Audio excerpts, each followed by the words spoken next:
إلى متى تستمر إسرائيل في الاستهتار بمشاعر المسلمين؟ في البداية طبعا اسمح لي ان انا اتوجه بخالص التحية والتقدير لحضرتك ولضيف حضرتك الكريم. طبعا في المعروف وفقا للصراع الفلسطيني الاسرائيلي الممتد اكثر من 70 سنة. انت حضرتك بتتكلم على صراع مليء بالتجاوزات ومليء بالسياسات للاسف الشديد اللي هي العنيفة والمعاناة المستمرة للشعب الفلسطيني. لكن انا قبل ما اتكلم على هذا الصراع يا عمرو بيه، اسمح لي ان انا اتوجه لحضرتك بفكره الاستراتيجيه التي يعني تتخذها او تتبعها الدوله الاسرائيليه او اسرائيل او قوات الاحتلال بشكل عام في القضيه الفلسطينيه. لازم نفرق بين حاجتين، بين الاستراتيجيه اللي هي القوميه لاسرائيل وبين استراتيجيه الاداره او الاستراتيجيه الوطنيه الانيه او الوقتيه لاسرائيل. وبالتالي على مدار هذا الصراع الاستراتيجيات ما اتغيرتش ولا هتتغير، وبالتالي تيجي حكومه متطرفه، حكومه نتنياهو غير حكومه نتنياهو، في النهايه الاوضاع في ظل تفاقم مستمر، وده لسببين. السبب الاولاني يا فندم انه الاستراتيجيه القوميه دائما ما هي تدعم ان هو لا لدوله فلسطينيه مستقله، لا لعوده اللاجئين الفلسطينيين، لا لحرمان اسرائيل من المياه العربيه زي ما بيقولوا، لا لتنفيذ اي قرار او توصيه من مجلس الامن او المنظمات الدوليه لصالح الفلسطينيين. نعم للاستيطان والتوسع الاستيطاني. كل هذه اللاءات وكل هذه الممارسات احنا بنشوفها وبيشوفها المجتمع الدولي للاسف الشديد جهارا على مدار 70 عاما مده هذا الصراع. وبالتالي حضرتك لما تيجي تتكلم عن هذا معناه ان المجتمع الدولي والمنظمات الدوليه تعاني من سياسه الكلب مكيالين، وتعاني ايضا من ازدواجيه المعايير. وبالتالي احنا شفنا انه مجلس زي مجلس الامن خد كم قرار يا فندم بالنسبه للصراع الفلسطيني الاسرائيلي؟ اكثر من قرار، والرغم من كده لم ينفذ ولا قرار على ارض الواقع. دي نقطه. منظمه الامم المتحده اخذت كم من التوصيات وكم من القرارات لصالح القضيه الفلسطينيه، ايضا لم تنفذ هذه القرارات او هذه التوصيات. وبالتالي حضرتك ما تحدثنيش وما تتكلمش على فكره المجتمع الدولي او منظمات المجتمع الدولي. يا فندم المشكله مشكله الاطراف الداخليه، مشكله الفلسطينيين انفسهم، مشكله المجموعه العربيه، مشكله المسلمين بشكل عام.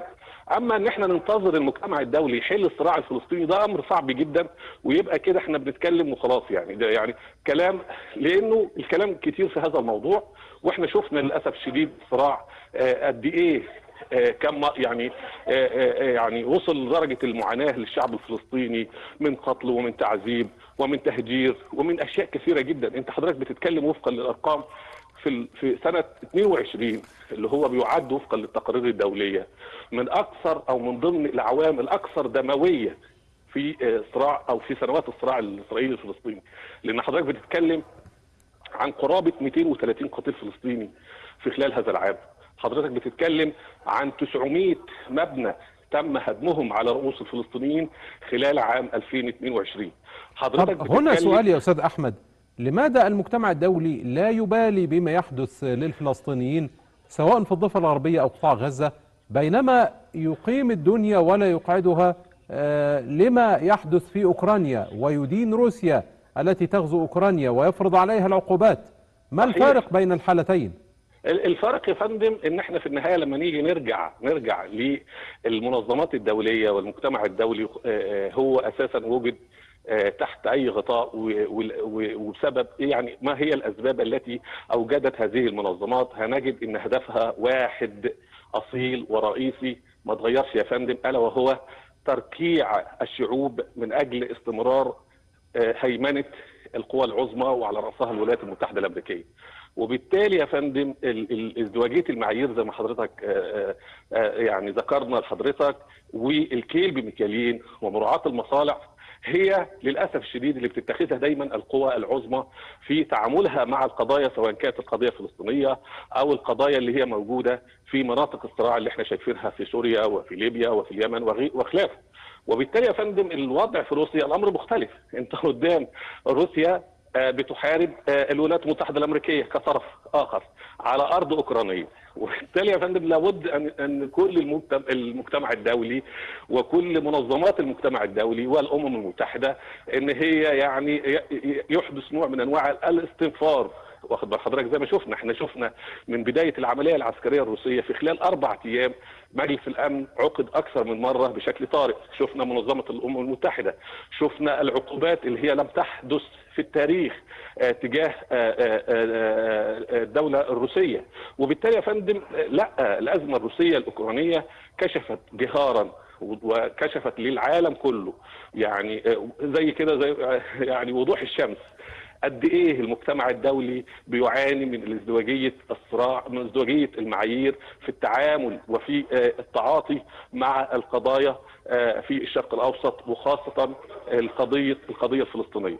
لكن الحديث عن القوى الحرب الروسيه الاوكرانيه، لا يا فندم، الحرب الروسيه الاوكرانيه لها ابعاد اخرى، واحنا شايفين يعني انا في اعتقادي يا فندم ان هناك عده عصافير مستهدفه في الحرب الروسيه الاوكرانيه تستهدفها الولايات المتحده من وراء هذا الحرب. رقم 1 يا فندم هو استنزاف القوات الروسيه، دي رقم 1. رقم 2 هو اوروبا في حد ذاتها، ان هو طبعا احنا شفنا اوروبا قد ايه بدات ان هي تطالب بان يكون في جيش موحد مشترك اوروبي، وشفنا تعاظم وتعزيز التبادل التجاري بينها وبين الصين، وبالتالي اصبحت هي الاخرى عصفور مستهدف. ثم تاتي العدو الاول للولايات المتحده الامريكيه هي الصين، هي العصفور الثالث لوقف النفوذ الصيني في العالم. وبالتالي ولكن الصين يعني ربما يمكننا ان نقول انها اكثر ذكاء، لانها تفادت مصيده تايوان التي ارادت الولايات المتحده ان تورطها فيها بزياره نانسي بيلوسي ووفد الكونغرس وخلافه. يعني صحيح. اتفضل.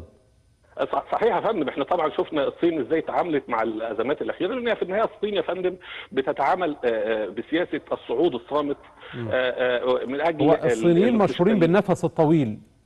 بالظبط يا فندم. وبالتالي هي الفكره فكره ان الصين تعلم ماذا تريد. انت بتتكلم حاليا دلوقتي الصين هي القوه الاقتصاديه الثانيه في العالم، وان كانت يعني كل الارقام تؤكد ان هي اصبحت القوه الاولى في ظل تنامي النفوذ التجاري والنفوذ الاقتصادي والاستثماري في كل مناطق العالم، حتى القاره الافريقيه احنا شفنا قد ايه النفوذ الصيني بقى موجود بشكل كبير جدا. وبالتالي من الذي تسبب يا استاذ احمد في اخراج القضية الفلسطينية من دائرة الاهتمام العالمية؟ والله يا فندم انا هقول لحضرتك يعني انا من وجهة نظري انه اللي بيساعد في هذه الاشكالية يا فندم هو الاطراف الداخلية، لانه الاطراف الداخليه عندما يصدرون رساله للاخر بانهم منقسمون وانهم في حاله من حالات التشرذم وانهم دائما في حاله اختلاف وعدم تقارب، ده بيصدر رساله سلبيه للمجتمع الدولي بشكل عام، ان هو اذا كان انا مش باقي على القضيه بتاعتي، انا اللي هبقى لحضرتك على القضيه، فبالتالي الانقسام الداخلي وانقسام الاطراف الداخليه والتعامل اللي موجود بين الفصائل الفلسطينيه بعضهم البعض فيما يخص عدم التوحد وعدم الاصطفاف، ده بيدي يا فندم ذريعه للمجتمع الدولي بان هو يتعاطى بشكل يعني سلبي مع القضيه الفلسطينيه. دي نقطه. النقطه الثانيه ايضا يا فندم المجموعه العربيه يوجد طبعا بعد 2011 للاسف الشديد دخلنا في صراعات مختلفه وتعددت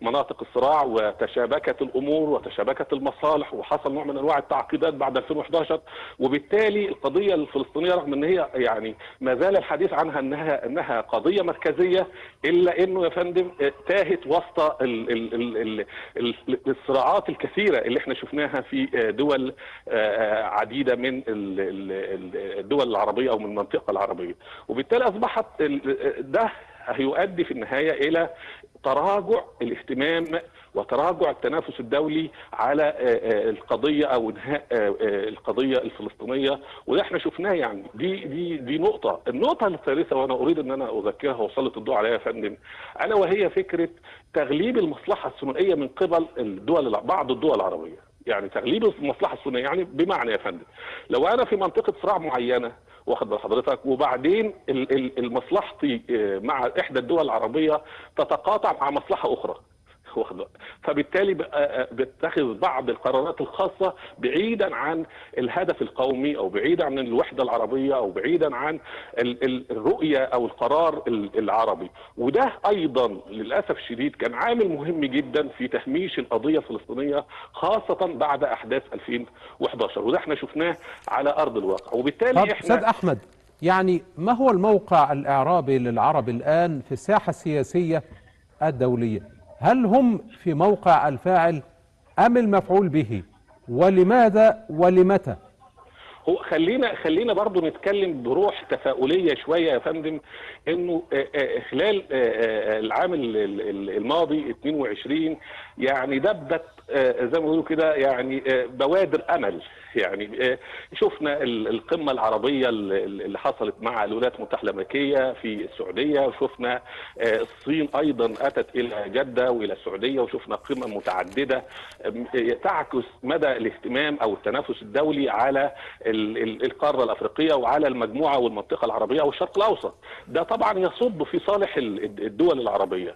وشفنا انه بعض التصرفات او بعض السياسات الخارجيه لبعض الدول العربيه للامانه الشديده خلال ال 22 كانت يعني ايجابيه الى حد ما، اللي هي فكره رفض التبعيه مقابل الاهتمام وتسليط الضوء وفرض فكره التبادل والمشاركه والتشارك مع المجتمع الدولي بعيدا عن مبدا التبعيه او اسلوب او سياسه التبعيه التي كان يعني يتم اتخاذها خلال العقود الماضيه.